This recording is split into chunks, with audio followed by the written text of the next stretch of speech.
Le mot de la fin, on est peut-être au travers de cette table ronde, un message fort que vous voulez faire passer au management supérieur de Pôle emploi sur comment on s'empare de ces questions. On sent bien les évolutions significatives, le sens donné aux politiques publiques, les enjeux par rapport à l'évolution des compétences des acteurs de Pôle emploi.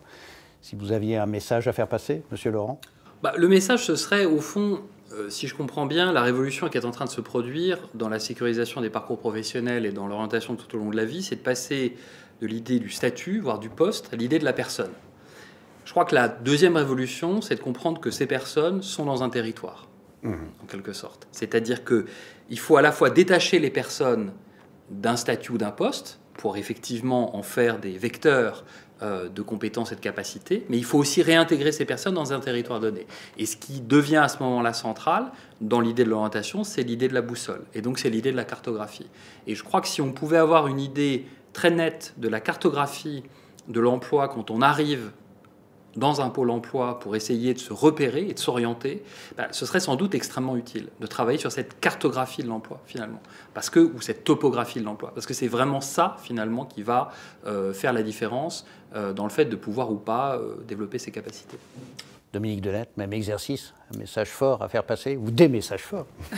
Alors, au-delà du geste professionnel qui est en question sur cet accompagnement des évolutions professionnelles, des gestes professionnels qui doit être celui du conseiller, se joue en fait le portage par l'encadrement, par l'ensemble de la ligne managériale, des enjeux de posture, de capacité à accompagner le développement de compétences à s'orienter de chaque demandeur d'emploi. Et de ce point de vue, effectivement, de la part des directeurs territoriaux est attendu fortement cet accompagnement de l'évolution du métier qui passe de l'intermédiation simple entre l'offre et la demande à un métier qui s'inscrit résolument dans le conseil en évolution professionnelle.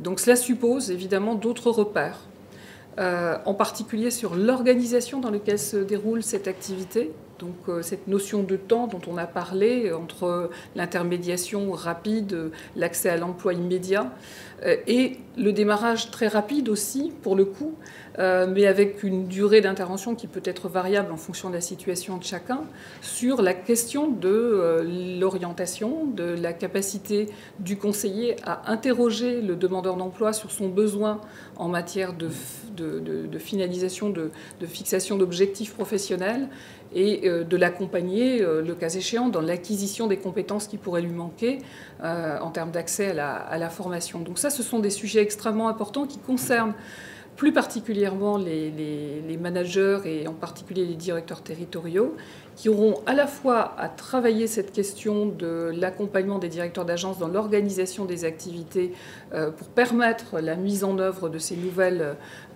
activités et compétences, mais également donc les directeurs territoriaux sont interrogés dans leur rôle en matière d'articulation avec l'ensemble des acteurs d'un territoire pour être présents de façon extrêmement forte sur l'expertise qui est celle de Pôle emploi en termes de connaissance du marché du travail et de permettre à tous les acteurs de jouer effectivement leur carte en complémentarité. Donc la présence dans les instances qui vont se créer est absolument déterminante quant à la prise en compte des besoins des demandeurs d'emploi, et donc on attend des directeurs territoriaux une contribution très opérationnelle, très effective à ce partage sur l'information sur le marché du travail qui comprend la situation, les compétences réelles des demandeurs d'emploi et quel est leur besoin au regard du territoire, de son développement économique, des entreprises qui recrutent. Et donc cette connaissance-là, le réseau de Pôle emploi là, charge à sa ligne managériale de la faire connaître.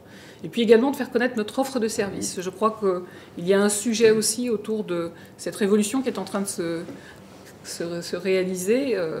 Et cette offre de services en orientation qui sous-tend une nouvelle activité, une approche pédagogique de la relation avec le demandeur d'emploi.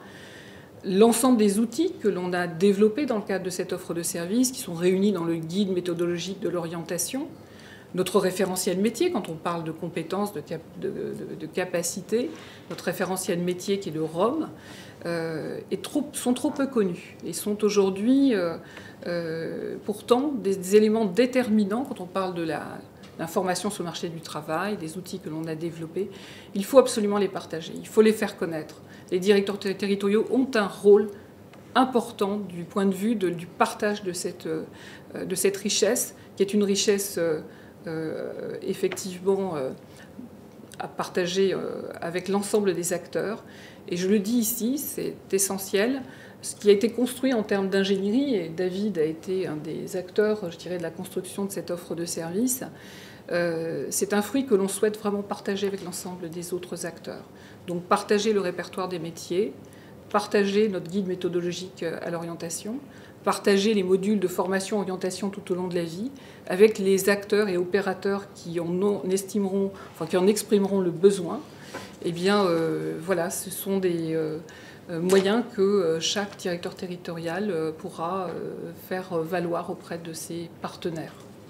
Même exercice, Monsieur Bourne. Vous aviez le temps de vous préparer, mais... Oui, visiblement. Mais écoutez, moi, en tant que praticien, si je puis dire, et chercheur par ailleurs, je trouve que l'arrivée du conseil en évolution professionnelle, on le dira probablement dans quelques années, constitue un tournant historique dans les pratiques d'accompagnement des personnes.